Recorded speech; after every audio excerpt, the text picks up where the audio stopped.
អង្គុយសុកស្រាប់តែឮសំឡេងមួយធ្វើឲ្យខ្ញុំចាប់ផ្ដើមព្រួយលែងចង់គិតការងារគឺស្នូលបេះដូងហាំងដូចជាវិញ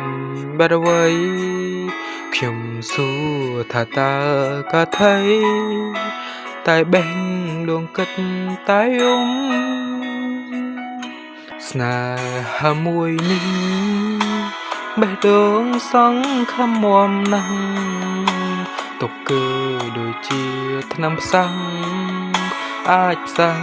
បេះដូងក្រមគ្រាសប្បាយខ្លាំងណាស់បេះដូងត្រេកអរច្រៀងរាំព្រោះគិតជាគូដែលសមរស់នៅកំដរថ្ងៃមុខបេះដូងបាត់គ្នាវាយំរកគ្នាវាហើយ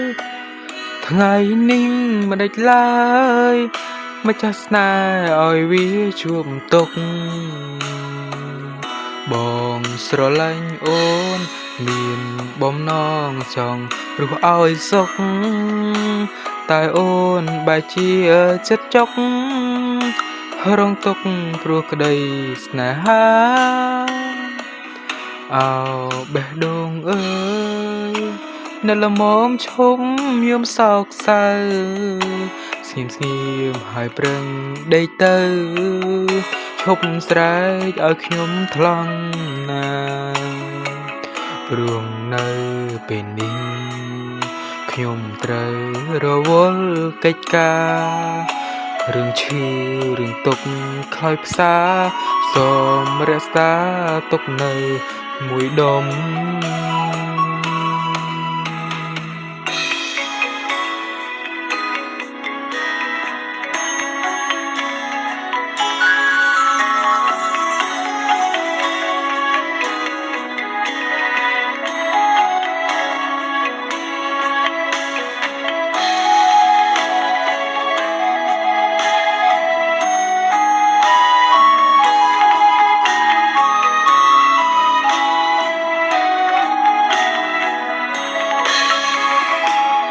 បេះដូងបាត់គ្នាវាយំរកគ្នាវាហើយថ្ងៃនេះមិនដេចឡើយម្ចាស់ស្នេហ៍ឲ្យវាជួបទុកបងស្រឡាញ់អូ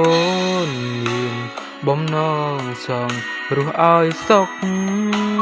តែអូនបែរឲ្យចិត្តចុករងទុក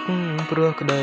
ស្នេហាមួយនេះនៅល្មមឈប់យំសោកសៅស្ងៀមហើយប្រឹងដេកទៅឈប់ស្រែកឲ្យខ្ញុំថ្លង់ណាព្រោះនៅពេលនេះខ្ញុំត្រូវរវល់កិច្ចការរឿងឈឺរឿងទុកខ្លោចផ្សាសូមរក្សាទុកនៅមួយដុំ